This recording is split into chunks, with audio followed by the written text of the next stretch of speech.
Merry Christmas to you and a prosperous New Year. My name is Daniel Onodeko Onomusi, a former member of the House of Representatives 1999 to 2003. I'm here today in continuation of our vision for Nigeria to discuss with you on those things we need to do as we approach 2015. And I will implore you to please take a few minutes to just listen to what we have to share with you.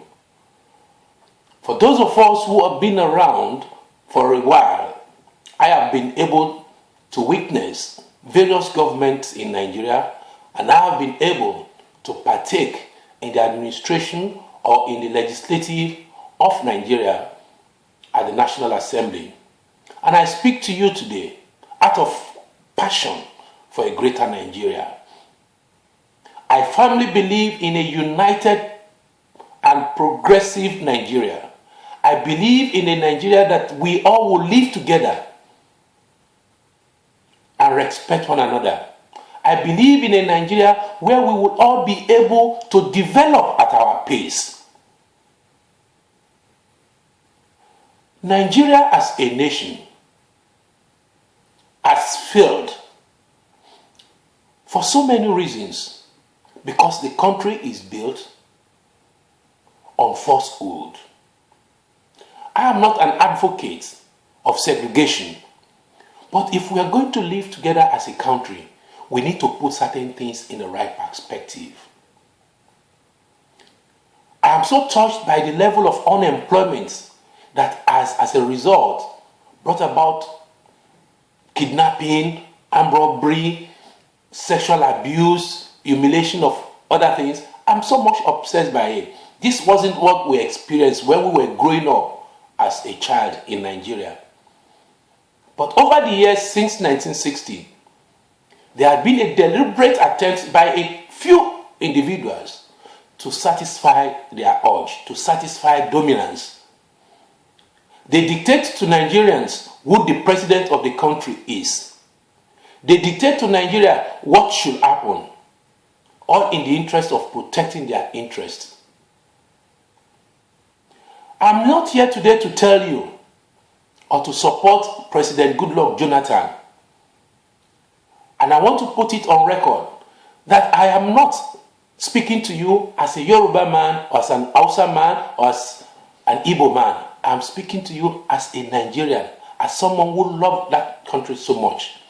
And what I will be sharing with you is about the vision to make Nigeria a great country. The letter written by President Olusegun Obasanjo to President Goodluck Jonathan, it's a good thing. There are certain revelations in it. But quite honestly, there is nothing new in that letter that some of us don't know. There's nothing new in that letter that we have not seen in the past. Allegations of corruption, allegations of snipers, allegations of whatever. They are not new things that we have not seen in successive governments in the past. Oil bunkering and what have you, they are not new things that we have never known about. And so my issue and my concern is not about an elder statesman that I respect so much. Former President Olusegun Obasanjo is a unique man, and you hardly find a country where you have such people, two of them. They can either be good, they can use their talents and wisdom and everything for either a good purpose or for a negative purpose. Unfortunately, for 13 years that he was in government, he failed the nation. And I'm saying this because of my own sense of understanding. It's the man I respect so much, a man that is full of wisdom, experience and knowledge. A man I tell people I am not fit to unloose the lashes of his shoes by his wealth of knowledge and experience. But if I could sink to the level of understanding that the solution to Nigerian problem is not about crucifying or saying that there is corruption in the system, because yes, there is corruption. I'm not saying there is no corruption, but that is not the solution. The fact that we are painting the present government in a bad shape is not the solution to the problem. because there was government in the past that had been in the same situation. I was part and parcel of those who campaigned against Abacha. I was part and parcel of those who campaigned against IBB. I was part and parcel of those who campaigned against Shagari in those days. And when Buhari came, we all complained. They had been complaining in Nigeria about successive government, that they failed the nation, that they are corrupt. There's no doubt about that. We can go into the history. And so we need to think at this level. For a person of President Olusegun Obasanjo, former president, should know that the solution to Nigerian problem is not about Goodluck Jonathan's failure or corruption in his system. Because there were corruption in his own government too. There was bunkering in his own government. There were assassinations in his own government. So there is something about the government of Nigeria, there is something about the system of Nigeria that makes our successive president to fail. There is something about the system of Nigeria that encourages corruption. These are the issues that I expect the former president to actually address. And as I share this with you today, you will agree with me in total that that is the fact of it. And I would have expected him more if he had done that. Because he did something while he was in government. And I need to let Nigerians know that the democracy we are enjoying today is a democracy that is handed to us by President Olusegun Obasanjo. The reformation he did when we got to government in 1999 is the reason why we are enjoying democracy today. Otherwise, the military would have taken over the government. Our late president, Shehu Yaradua, would not have traveled abroad for so long a time if President Olusegun had not reformed the military. But he did that only for a purpose, to secure his own tenure in office. This is the truth. And he left other sectors that we are supposed to deal with. The issues of the police, the reformation of the Nigerian police is critical. We cannot fight corruption with an impoverished police. You cannot fight corruption with the kind of judiciary that we have. You can't fight corruption. And this corruption is what is breeding virtually everything in Nigeria. Unemployment, power failure, bad roads, health sector. It's corruption. Government expends money into each of these sectors, but where does the money go? Into the private pockets of people, and they are not held accountable. The only institution that will hold people accountable for us to see the dividend and the benefits of those investments or budgets allocation is for us to have those institutions in place. And I expect our elder statesman to address the issue from that perspective, because he knows very well that when he wanted to secure his own tenure in office, he knew what to do, and he failed to do it. This is the truth.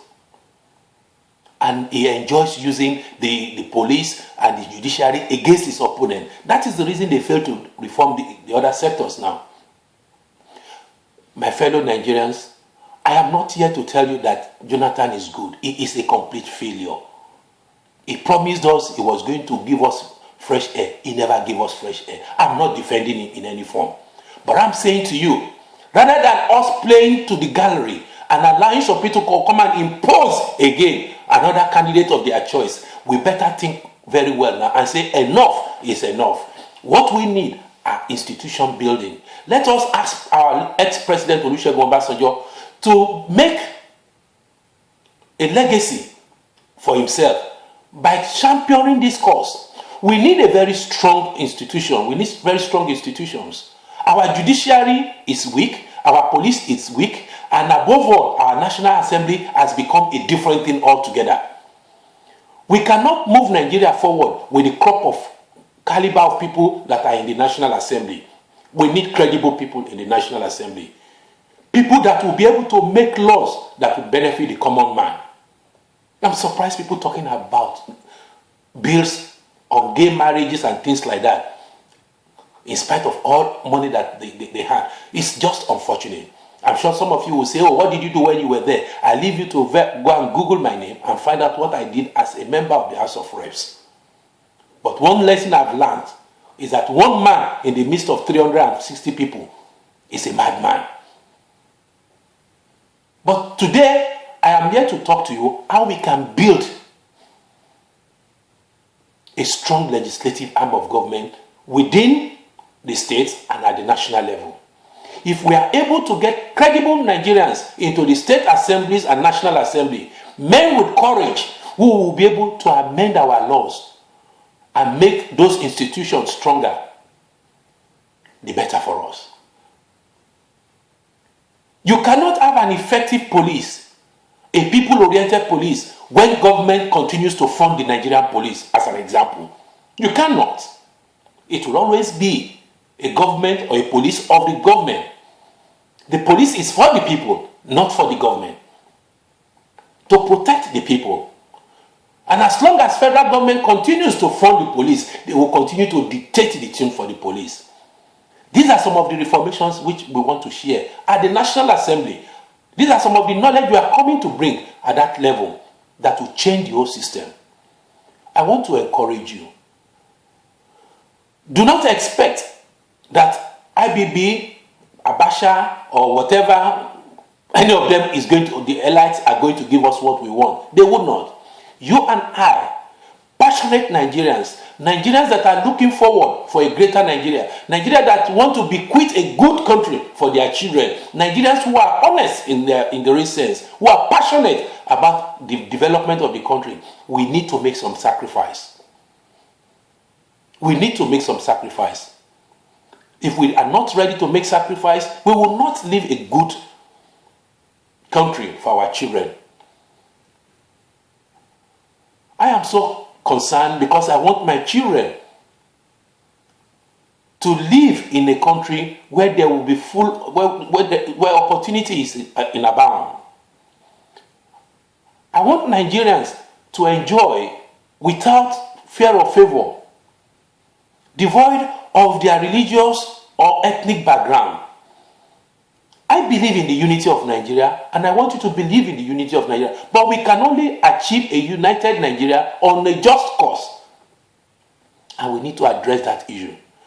In conclusion, as we approach 2015, I want to discuss with you, and I want us to come together on a program, on a platform, where we will be able to educate Nigerians that the following people are credible people.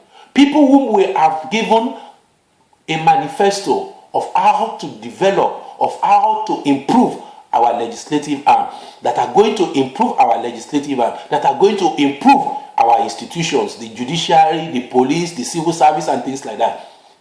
People who we can have hold on under this umbrella that we are trying to bring together. And I implore you to join hands with us.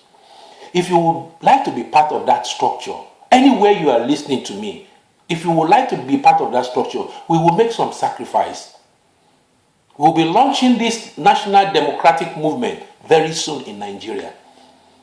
And wherever you are, when you hear about it, we want you to please come and let us reason together and build that structure where we will be able to have, for the first time, credible Nigerians who will go and represent us at the National Assembly and our State Assembly.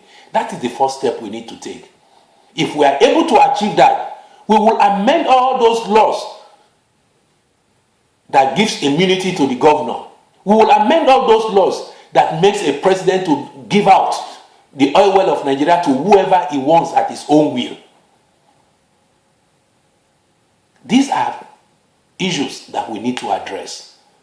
And except you have credible Nigerians there, they will not make those amendments. And so wherever you are, and you want to make a change, you can check my name out on Facebook. You can contact me. I will be willing to discuss with you. We will be launching the National Democratic Movement very soon, and I want you to be part of it.